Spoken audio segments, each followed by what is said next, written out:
오늘 토요일 비가 좀 많이 내리네요. 저는 그 와중에도 산에 가서 운동하고 내려왔습니다. 산에 가서 운동을 더 빡세게 했죠. 가슴이 답답해가지고 해소하려고 하니까요. 이 답답하게 되는 원인이 점심 때 전화 한 통화를 받으면서입니다. 아버지께서 전화 주셨어요. 저희 회원 아버님. 목소리는 차분하게 침착하게 하셨지만 좀 당혹감을 참으시는 요즘 즉은 따님이 오늘 이제 선호가 소개한 남성과 이제 데이트 약속 첫 번째 만남이죠. 데이트 약속에 장소에 나갔는데 지금 뭐 2시에 만나기로 했습니다. 그런데 한 2시 20분 현재까지 남성이 나타나지도 않고 연락도 없고 그런 겁니다. 또 바쁜 와중에 바쁘게 살아가시는 분인데 데이트 약속을 해서 나갔는데 안 나오니까 그 당사자도 당황스러웠을 거고요. 아버님도 무지하게 속상하셨을 겁니다. 뭐 이런 경우는 처음이라고 합니다. 아버지도 그 약속 장소에 남성이 안 나오는 것. 저는 저대로 어떻게 이런 일이 하면서 한 20년 전에 미팅 현장들이 주마등처럼 생각나면서도 어떻게 이런 일이 하고 매니저 휴일에 그 매니저도 지금 부모님이 편찮으세요. 병원에 자주 다니는 지금 정신이 없는 상태인데 그 매니저한테 빨리 알아보게 하니까 남성한테 한번 카톡을 했는데 카톡으로 회신은 한번 왔다고 합니다. 그 어머님이 계단에서 굴러서 이제 급히 병원으로 갔다. 거기까지만 이제 회신이 오고요. 그 다음에 이제 어떤 얘기도 없다라고 합니다. 아버님께 그 상황을 다시 전화 드리니까 아버님께서도 기가 막히셨겠죠. 더 이상 말씀 안 하시고 끊었는데 이제 그 다음에 제가 묘한 분노로 답답함으로 그 부모님의 마음 그 관연한 따님이 나가서 데이트 장소에 그 상대가 나타나지 않았을 때 그 답답함, 그 형언할 수 없는 그런 어떤 무력감, 이런 마음들, 여성 당사자의 마음, 이런 마음들 생각하니까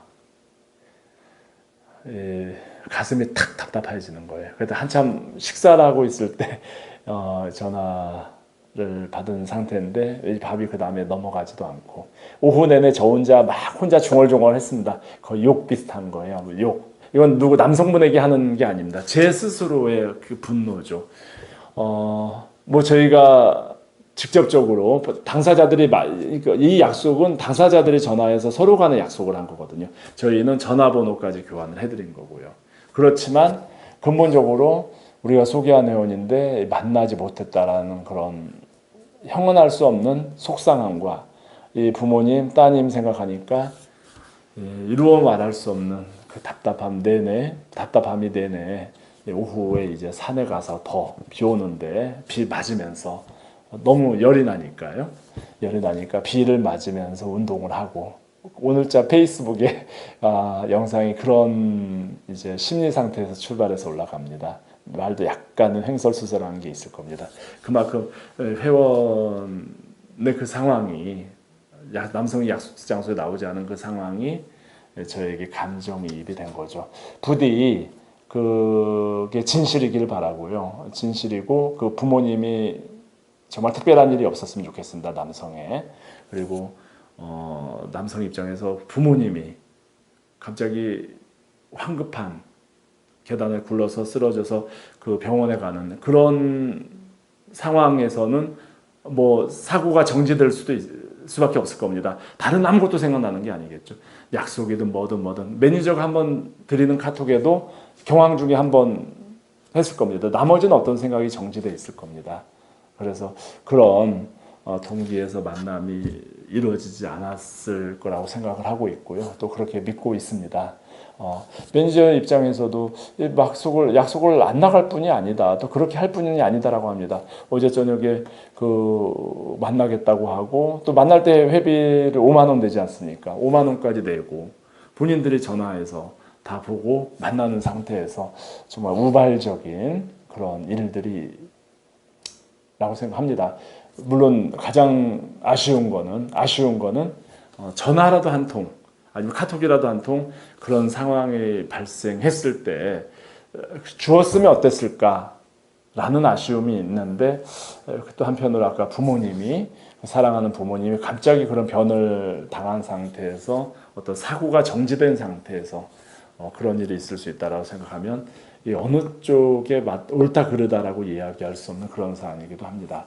그러면서 제가 한 20여 년 전과 오늘의 이 미팅 문화가 달라지는 현상을 볼 수가 있습니다. 20여 년 전에는요, 그 전화기로 대부분 그 공중전화가 있었고요. 뭐라고 할까, 삐삐 내지 그런 일반 전화로 약속을 하던 시절이에요. 우리 커플 매니저들이 하루에 한 100상, 200상 뭐 만남 주선하면 그 다음날 아침에는 그 소개를 주선한 매니저들이 긴장 상태입니다. 어제 만났던 한 100상에서 200상 만나면 거기에 몇 퍼센트는 반드시 약속 장소에서 그 만남을 가지지 못한, 그러니까 남성이든 여성이든 약속 장소에 나오지 않아 가지고 그날 허탕친, 그러니까 바람 맞은 그런 전화가 오거든요. 확률상 한 통화, 두 통화, 세 통화. 그런 이제 통화 있으면 뭐 어떤 분은 굉장한 욕을 하기도 하고, 어떤 분은 점잖게 이야기하기도 하고, 어떤 분은 그 자학을 하기도 하고, 그런 상황이 우리 이제 커플 매니저 업무에, 그 하루의 업무의 한 부분을 차지했습니다. 그 약속을 안 나가는 남자나 여자의 심리라는 게 참 정해져 있어요. 정말 우연히 피치 못할 상황으로 못 나가는 경우도 있지만, 남성이든 여성이든 이제 이성을 많이 만나본 사람들, 특히 외모를 많이 보고 그 외모에 많은 이제 포인트를 두는 이성을 만날 때, 그런 이제 남성들 같으면 이제 하도 여성들을 많이 만나고 또 만나서 시간을 그 낭비하는 게 힘드니까 이 밖에서 전화를 합니다. 그때 커피숍에서 거의 만남이 이루어지거든요. 커피숍에 사람이 많습니다. 그 전화를 합니다. 공중전화로 해요. 공중전화로. 그러니까 그 장소에, 그 커피숍에 전화를 해서 손님 누구누구를 찾습니다 라고 하면 그 만나기로 한 여성이 일어나서 그 전화를 받으러 가겠죠. 그때 그 여성, 전화를 받을 때 그 여성의 외모를 멀리서 보는 겁니다. 보면서 공중전화는 어디서 보면서 그 여성의 스타일이 아니면 조용히 빠져나와서 그냥 도망가는 거죠. 여성은 바람 맞고, 남성은 이제 어떤 때는 뭐 부모님이 그 안 좋은 일이 있다, 친구가 무슨 병고를 당했다, 직장이 늦었다, 이런 걸로 이제 그 거짓말을 하고 그 만남을 이제 그렇게 퉁 치고 넘어갑니다. 바람 맞은 여성 또는 남성은 굉장히 황당한 상황들이 많이 있었죠. 그게 2000년대 이전에 한국의 이제 데이트 문화, 우리 맞선 문화에서 볼 수 있는 흔한 장면 중에 하나였습니다. 남성이든 여성이든 이제 이성을 많이 만나본, 이성을 만나는데 좀 지친 그런 분들이 그 이제 멀리서 진짜 그 약속 현장에서 그 상대에게 보내는 30분, 1시간도 싫은 거죠. 그 상대의 인상이나 이미지가 본인의 스타일이 아닌 경우에는 그 상대에게 조금의 시간을 보내기도 지친 거죠. 그래서 멀리서 전화를 하거나 아니면 그에 준하는 뭐 다른 걸로 해서 여성의 그 이미지를 보고 상대가 괜찮으면 득달같이 달려가서 인사하고 뭐 데이트 즐겁게 보내고, 상대가 정말 자기 스타일이 아니면 그렇게 좀 비매너, 완전 비매너죠. 이해는, 그러니까 본인이 이제 그 이성을 만났는데 지쳤다는 이유로 비매너적인 그런 이제 행동을 하는 그런 남녀들이 쭉 있어 왔습니다. 근데 세월이 지나서 이제는 그런 건 최소화됐어요. 이제 요즘에 카카오톡이나 SNS가 발달되죠. 전화번호가 교환되면 이제 저희 옛날에는 커플 매니저가 장소까지 지정을 해줬는데 이제 그 장소의 지정도 의미가 없어졌습니다. 본인들이, 커플 매니저가 아무리 장소를 지정해줘도 본인들이 전화를 해서 재약속을 해버리니까요. 그런데 그 재약속을 하기 전에 카톡이나 SNS를 통해서 완전히 신상을 더 정교하게 파악하죠. 매니저가 이야기했던 이상으로 더 정교하게 파악을 하죠.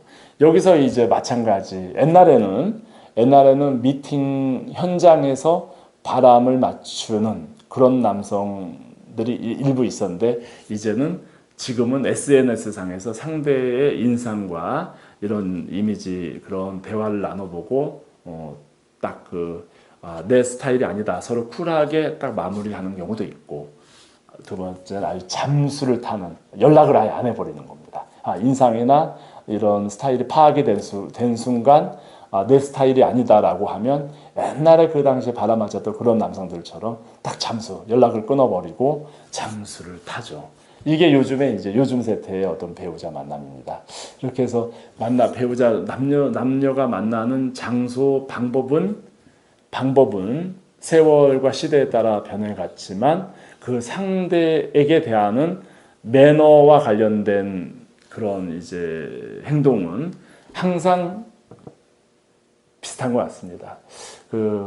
비매너라고 얘기할게요. 그래서 이제 장소가 아무리 상대가 마음에 안 들더라도 그냥 일방적으로 그 상대 바람 맞는 걸 알면서도 그 모습을 감췄던 20년 전에 그 비매너적인 여성들이나 오늘의 그 SNS로 해서 갑자기 잠수를 타는 남녀들이나 그 비매너라는 그 상황은 같습니다. 그래서 제가 하나 근데 드리고 싶은 조언은 제가 매너가 안 좋은 그러니까 남녀 만남에서 가장 안 좋은 매너는 바로 이 바람을 맞히거나 잠수를 일방적으로 타는 남녀들이라고 생각을 하는데요. 가장 안 좋은 매너는. 그런데 이렇게 안 좋은 매너의 남녀들이 또 보면은 그렇게 해서 잘 되는 것 같지는 않더라고요. 몇 년 지나서 선후에 다시 가입하거나 결혼정보에서 다른 곳을 전전하거나 또 설상 만나더라도 본인이 생각했던 그런 남성, 여성, 이상형을 흔히 말하는 본인들이 말하는 그런 사람을 만날 확률은 거의 없더라고요. 자업자득이죠. 매너가 안 좋은 남녀들이 결과가 좋은 케이스는 거의 본 적이 없습니다. 또 잠깐 상대를 속이고 설사 결혼까지 갔더라도 그 결혼 생활에서 반드시 티격태격하는 문제가 발생하는 걸 보면 결국 사람은 자기 한 만큼 거둔다는 말이 있다면 이 데이트 맞선 현장에서도 같은 상황은 공존하는 것 같습니다. 상대가 마음에 안 들더라도 그 상대가 약속에 의해서 나왔고 그 순간에 서로 의사 교환이 돼 있다면 그 상대에게 최선을 다하고 집중을 해주는 그런 마음, 씀씀이 그런 정성을 가진 사람들이 결국에는 배우자 만남 결혼 전쟁에서 반드시 승리하게 돼 있다는 것이죠.